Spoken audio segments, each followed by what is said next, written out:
Hello everyone, आज हम discuss करने जा रहे हैं time of supply related to services. Time of supply कैसे कैलकुलेट करेंगे जब सर्विसेज का केस है, और ये सेक्शन 13 बताता है हमें। तो सेक्शन 13 सबसेक्शन 1 जो कि लायबिलिटी टू पे GST on the supply of service shell arise on time of supply of services, और सेक्शन 13 सबसेक्शन 2 ये बताता है determination of time of supply. इसमें दो केस होते हैं, तो सबसे पहले आपको ध्यान से समझना है। अगर इनवॉइस इशू हो रहा है with in the time period, अगर इनवॉइस इशू हो रहा है with in the time period, जैसे मैंने आपको बताया था कि जो सर्विसेज के केस में इनवॉइस इशू का जो टाइम पीरियड होगा वो 30 डेज होगा जब सर्विसेज कंप्लीट होगी। 30 डेज मतलब 30 डेज के अंदर अंदर आपको इनवॉइस को इशू कर देना है इन केस ऑफ सर्विसेज। और अगर वही बैंकिंग कंपनी, इंश्योरेंस कंपनी है तो आपको 45 डेज के अंदर अंदर आपको इनवॉइस इशू करना है। तो इस केस में क्या होगा, टाइम ऑफ सप्लाई जो होगा वो अर्लियर होगा किसका, डेट ऑफ इनवॉइस, जब इनवॉइस इशू करा, और date of receiving the payment, इनमें से जो अर्लियर होगा वही हमारा टाइम ऑफ सप्लाई होगा। लेकिन कब, जब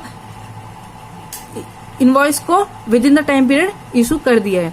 और सेकंड केस ये बताता है अगर इनवॉइस को इशू नहीं किया है with in the time period, अगर मान लीजिए 30 डेज के अलावा आपने 35 डेज में या 36 डेज में आपने इनवॉइस को इशू किया है, तो इस केस में जो टाइम ऑफ सप्लाई होगा वो होगा अर्लियर ऑफ जिस दिन सप्लाई किया है अपने गुड्स का, डेट ऑफ सप्लाई और date of receiving the payment, इसमें से जो अर्लियर होगा वो हमारा टाइम ऑफ सप्लाई मान जाएगा। किस केस में, जब आपने इनवॉइस को इशू नहीं किया है 30 डेज के अंदर अंदर या 45 डेज के अंदर, एज अ केस में भी।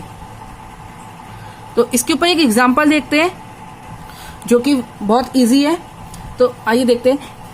Mister A is a CA and he is doing auditing of account of XYZ limited.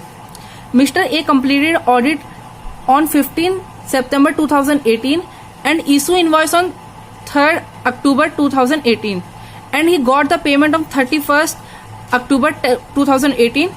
What is time of supply of service of Mr. A? तो इसमें हमें टाइम ऑफ सप्लाई कैसे calculate करेंगे, देखिए बहुत easy है। आपको बस अपने टीचर को जो जिस नाम से बुलाते हो, सर के नाम से बुलाते हो, तो आपको SIR, यहाँ पे 3 पॉइंट लिखने हैं। SIR जो S डोनेट करेगा सप्लाई को, और एस डिनोट करेगा सप्लाई को, आई डिनोट करेगा इनवॉइस को, और आर डिनोट करेगा रिसीविंग द पेमेंट, कब आप रिसीव कर रहे हो पेमेंट। तो देखिए सबसे सिंपल ये है, अगर सप्लाई और इनवॉइस का गैप 30 डेज के अंदर अंदर आ रहा है, मतलब इनवॉइस आप इशू कर रहे हो with in the time period 30 days, तो आपको एस को इग्नोर करना है। फिर आप आई और आर को लेंगे, केवल आई और आर को लेंगे। इनमें से जो अर्लियर होगा वही हमारा टाइम ऑफ सप्लाई होगा। तो देखिए जो हमारा सप्लाई है वो हमारा 15 सितंबर 2018 को हो रहा है, लेकिन जो इनवॉइस है वो हम 3rd अक्टूबर 2018 को कर रहे हैं। तो इन दोनों में से नहीं, माफ कीजिए, और जो रिसीविंग द पेमेंट है वो हमारी 31 अक्टूबर 2018 है। तो मैंने जैसा आपको बताया था, अगर गैप 30 डेज के अंदर अंदर है तो आपको सप्लाई इग्नोर करना है। इस केस में आपको आई और आर मतलब इनवॉइस और रिसीविंग द पेमेंट को ही लेंगे। तो इनवॉइस हमारी कब है, 3rd अक्टूबर 2018, और जो रिसीविंग द पेमेंट है, रिसीव कब कर रहे हो पेमेंट को, 31 अक्टूबर 2018 को। तो इसमें से जो अर्लियर होगा, इसमें से अर्लियर क्या है, 3rd अक्टूबर 2018, वही हमारा टाइम ऑफ सप्लाई होगा। और जो ड्यू डेट होगी पेमेंट ऑफ जीएसटी और फाइलिंग रिटर्न की, वो हमारी क्या होगी, 20th day of next month. तो 20 नवंबर 2018 हमारी ड्यू डेट होगी। आई होप आपको ये एग्जांपल समझ में आया होगा। आइए दूसरा एग्जांपल देखते हैं। Assume in above example he issue invoice 29 अक्टूबर 2018। अगर वो इशू कर रहा है इनवॉइस को 29 अक्टूबर 2018 को, तो इस केस में टाइम ऑफ सप्लाई क्या होगा, देखिए एस यानी सप्लाई कब हुई थी, 15 सितंबर 2018 को, और इनवॉइस वो इशू कर रहा है 29 अक्टूबर 2018 को, और रिसीविंग द पेमेंट कब हुई थी 31 अक्टूबर 2018 को। तो मैंने जैसे आपको बताया था, अगर सप्लाई और इनवॉइस का गैप 30 डेज से कम है तो आपको सप्लाई को इग्नोर करना है, लेकिन अगर सप्लाई और इनवॉइस का गैप 30 डेज से ज्यादा है तो आपको इस केस में इनवॉइस को इग्नोर करना है। तो सप्लाई और रिसीविंग ऑफ पेमेंट में जो अर्लियर होगा आपको वो लेना है। तो आइए देखिए, यहाँ पर सप्लाई और रिसीविंग द पेमेंट में जो अर्लियर होगा वो क्या होगा, 15 सितंबर 2018 और 29 अक्टूबर 2018, इसमें से जो अर्लियर है, क्या अर्लियर 15 सितंबर 2018, तो यही हमारा टाइम ऑफ सप्लाई होगा। और जो ड्यू डेट होगी वो हमारी क्या होगी 20 अक्टूबर 2018। आई होप आपको ये एग्जांपल भी समझ में आया होगा। आइए अब हम नेक्स्ट कॉन्सेप्ट की तरफ चलते हैं, जो कि है advance payment and part payment से रिलेटेड। इसका ये मतलब होता है कि आप पेमेंट को एक साथ रिसीव नहीं कर रहे, आप आधी एडवांस में रिसीव कर रहे हो और आधी अमाउंट जो है आप जब सप्लाई हो जा रही है उसके बाद रिसीव कर रहे हैं। तो इस केस में टाइम ऑफ सप्लाई कैसे कैलकुलेट करेंगे, तो आइए देखते हैं, एक एग्जांपल के साथ समझते हैं। एक एग्जांपल देखते हैं। Mister J books a banquet hall for a function in the family for the sum of 75,000। Mister J ने एक बैंक्वेट हॉल बुक कराया है फंक्शन के लिए, जो कि 75,000 में बुक हुआ है। For this purpose 25,000 was paid in advance at the time of booking of hall on 15 October 2018। 25,000 rupees जो है वो एडवांस में पे कर दिए 15 अक्टूबर 2018 को, and function was held on 14 नवंबर 2018। और जो फंक्शन हेल्ड होना था वो 14 नवंबर 2018 को होना था, and owner of hall issue invoice on 20th December 2018 and balance payment of 50,000 was paid by J to owner of hall on 25th December 2018। और यहाँ पे invoice was issued for full amount, जो इनवॉइस इशू हुआ है वो full amount पे issue हुआ है। तो इसमें ये बता रहा है कि मिस्टर जे, जिसने बैंक्वेट हॉल को बुक किया था 75,000 रुपीज में, जिसके लिए 25,000 उसने एडवांस में पेमेंट कर दी थी 15 अक्टूबर 2018 को। फंक्शन जो होना था वो होना था 14 नवंबर 2018 को, और जो ऑनर ऑफ हॉल है, जो हॉल का जो ऑनर है, वो उसने इशू करा था, जो इनवॉइस करा था वो 20 दिसंबर 2018 को करा था।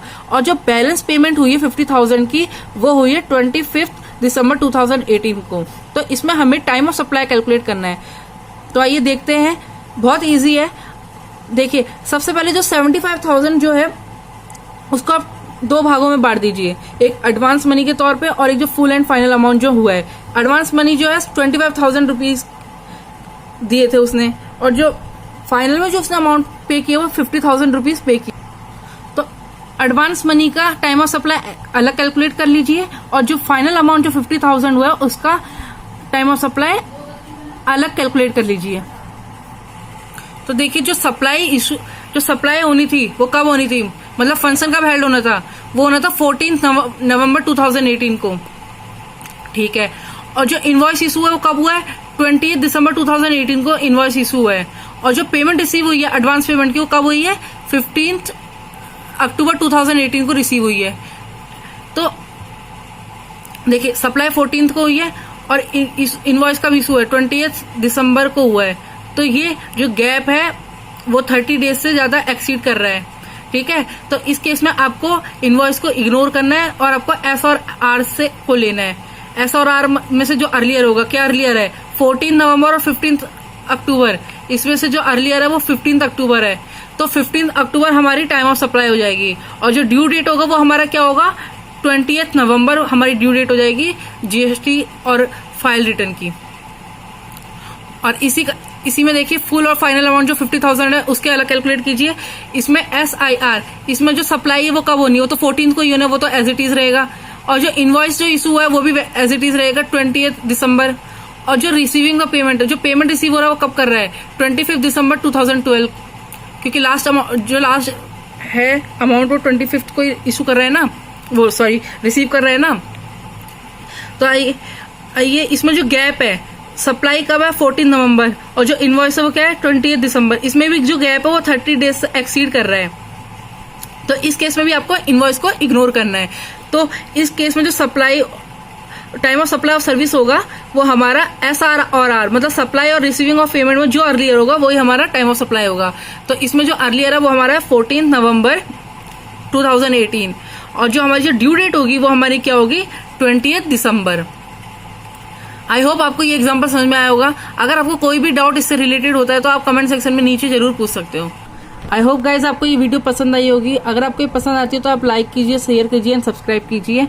और नेक्स्ट वीडियो में हम डिस्कस करेंगे time of supply in case of RCM of services, और वाउचर से भी रिलेटेड हम बात करेंगे नेक्स्ट वीडियो में।